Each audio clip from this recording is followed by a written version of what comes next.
नमस्कार। अक्षर ज्योतिष में आपका स्वागत है। मैं पिंकी अग्रवाल, ज्योतिष विशारद। इस श्रृंखला में हम ज्योतिष का पठन पाठन कर रहे हैं रुचिकर और सरल तरीके से। योगों की श्रृंखला में अभी हमने पंच महापुरुष राजयोग पढ़े और उसके बाद हमने चंद्रमा से बनने वाले योग पढ़े, जिसमें 3 शुभ थे और 1 अशुभ। अनफा पढ़ा, सुनफा पढ़ा, दुर्धरा पढ़ा और हमने चौथा केमद्रुम राजयोग राजयोग नहीं है केमद्रुम, ये ध्यान रखना है, वो एक अशुभ योग है। तो उसको भी हमने पढ़ा कि ये दारिद्र्य देता है, अकेला कर देता है और शुभ योग नहीं है। तो अभी वैसे तो आगे आगे और भी बार बार आएगा, चंद्रमा का, सूर्य का जिक्र आएगा और बाकी प्लैनेट्स का भी आएगा, लेकिन अभी आज हम पढ़ेंगे सूर्य से बनने वाले योग। तो क्योंकि हमने पंच महापुरुष में भी ऋषि मुनियों ने सूर्य चंद्रमा को एग्जम्प्ट किया है, तो ये हमने उसमें पहले वीडियो में लिया भी है कि सूर्य चंद्रमा को इसलिए एग्जम्प्ट किया है क्योंकि सूर्य को भी लगन के तौर पे लिया जाता है कुछ कुछ संदर्भों में, खास तौर से व्यवसाय के लिए। उसकी जो सुदर्शन चक्र के नाम से भी एक कुंडली का प्रारूप होता है, उसमें पहले लगन कुंडली होती है, फिर चंद्र कुंडली होती है और सूर्य कुंडली, और एक के ऊपर एक इम्पोज करते हैं तीनों को, उसको सुदर्शन चक्र कहा जाता है। तो यानी कि हम 3 लगने तो हम मान के चलते ही हैं, तो इसलिए से पंच महापुरुष राजयोग में सूर्य को नहीं लिया था, तो अब हम यहाँ पर सूर्य को ले रहे हैं। अब सूर्य की पोजीशन वही हमें देखना है, किन किन हाउसेस में किन किन ग्रहों के साथ किन किन राशियों में कॉम्बिनेशन बनते हैं तो ये योग बनते हैं। तो अब हमको सूर्य से बनने वाला योग लेना है। सपोज मान लीजिए कि हमारी कुंडली में सूर्य यहाँ पर है, ठीक है, चौथे घर में, तो वही जो हमने चंद्रमा में लिया था ना, अनफा सुनफा में मिलता जुलता सा योग है ये सूर्य से बनता है। अब सूर्य से पहले हाउस में यदि कोई शुभ ग्रह है, कोई शुभ ग्रह चंद्रमा को छोड़कर, चंद्रमा को यहाँ नहीं लेंगे। इसी तरह से चंद्रमा से बनने वाले योगों में भी सूर्य को छोड़ना है। सूर्य का अगर आगे पीछे है तो उसको अनफा सुनफा की श्रेणी में नहीं लिया जाएगा। इसी तरह से सूर्य से पहले घर में यदि कोई प्लैनेट है, शुभ प्लैनेट है हमारा सेकंड, पहला मतलब क्या हुआ, 12वां हुआ ना, यहाँ से 1 2 3 4 हुआ, बस सूर्य से गिनेंगे तो ये 12th हाउस हुआ। तो सूर्य से 12th हाउस में या फिर पिछले घर में 12th भाव में, सूर्य से 12th भाव में यदि कोई शुभ ग्रह है तो ये बन जाता है वेसी राजयोग, वेसी बोला जाता है। अब बात वही आ जाएगी कि हम इसे कैसे याद रखें। इसको याद करने का वही तरीका है, ये हमारी आत्मा है, सूर्य हमारी आत्मा है। अब आत्मा के ऊपर देखिए, आकाश में कोई लाइनें नहीं खींची हुई हैं, जो ये लाइन का प्रारूप बनाया है तो हमारे ऋषि मुनियों की परिकल्पना है कि आप मान लीजिए कि 30 डिग्री यहाँ से यहाँ तक है, फिर 30 डिग्री यहाँ से यहाँ तक है, तो उन्होंने एक चित्र बना दिया और उसके अनुसार उन्होंने हाउसेस डिवाइड कर दिए। आकाश में कोई लाइन नहीं बनी हुई है, ना ही आकाश में कोई ऐसा हिसाब किताब है कि भाई बाउंड्री है या वॉल है या क्या है, कुछ नहीं है।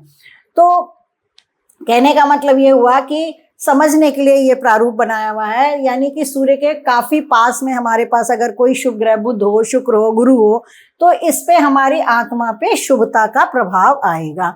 जब भाई देखिए, मैग्नेटिक पावर है ना प्लैनेट्स में, प्लैनेट्स के अंदर जो चुंबकीय शक्ति है या आकर्षण शक्ति है वही तो हमारे ऊपर प्रभाव डालती है ना, उसी की वजह से हमारी मानसिकता बदलती है।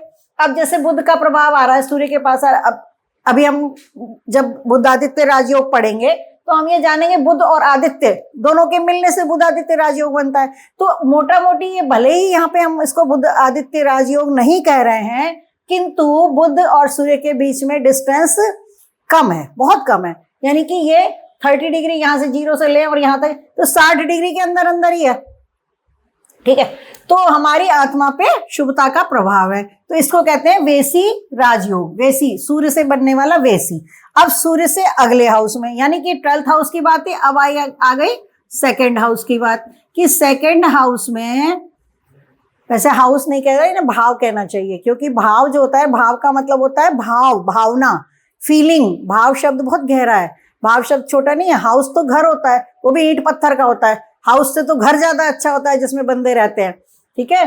तो हमारे ऋषि मुनि इसीलिए इसको भाव कहते थे, घर नहीं कहते थे, ना घर कहते थे, ना उसको हाउस कहते थे, ना उसको मकान कहते थे, कुछ नहीं, भाव शब्द कहते थे। भाव शब्द बहुत गहरा शब्द है, उससे अच्छा अर्थ निकलता है। तो इससे पिछले भाव में और अगले भाव में, अगले भाव में मान लीजिए हमारे पास यहाँ पर शुक्र है या कि गुरु ही आ गया, ठीक है, तो क्या होगा कि वेसी राजयोग था, अब वासी बन जाएगा, इसका नाम है वासी।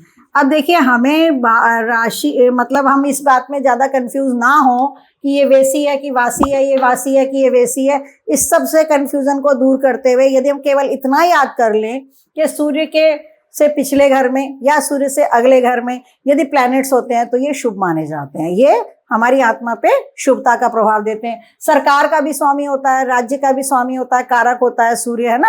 हृदय का भी कारक होता है, सूर्य हमारे हृदय का कारक है, हार्ट का कारक है, HEART, हार्ट, हार्ट माने मतलब आप दिल नहीं कहना है इसको, हार्ट कहना है, हृदय कहना है, हृदय। तो हृदय के ऊपर हमारे शुभ प्रभाव आ रहे हैं। तो वही बात आ गई कि हमें इसमें प्रोफेशन में लाभ मिल सकता है, कार्य क्षेत्र अच्छा मिल सकता है, वहाँ पे हमारे अच्छा वातावरण हो सकता है, इस तरह की चीजें हम कोरिलेट करके जानते चले जाएंगे। तो हम नाम में ज्यादा न पढ़ें, क्योंकि ये थोड़ा सा कंफ्यूजिंग भी लगता है कई बार कि ये वेसी है कि वासी है, वेसी हो या वासी हो, दोनों ही अपने आप में शुभ है। अच्छा, अब एक तो ये हो गया कि पिछले हाउस में था तो हमने वेसी राजयोग बनाया, अगले हाउस में है तो वासी बनाया। लेकिन क्या होता है, हमेशा हर चीज पूरी नहीं मिलेगी, वेसी मिले तो वासी नहीं मिले, वासी मिले तो वेसी नहीं मिले, लेकिन कभी कभी क्या वेसी वासी दोनों मिल जाए, दोनों मिले तो फिर क्या बोलेंगे, दुर्धरा, यानी सेकेंड हाउस में भी नहीं, दुर्धरा तो चंद्रमा से बनता है, सॉरी, इसको बोलेंगे उभयचारी, उभयचारी।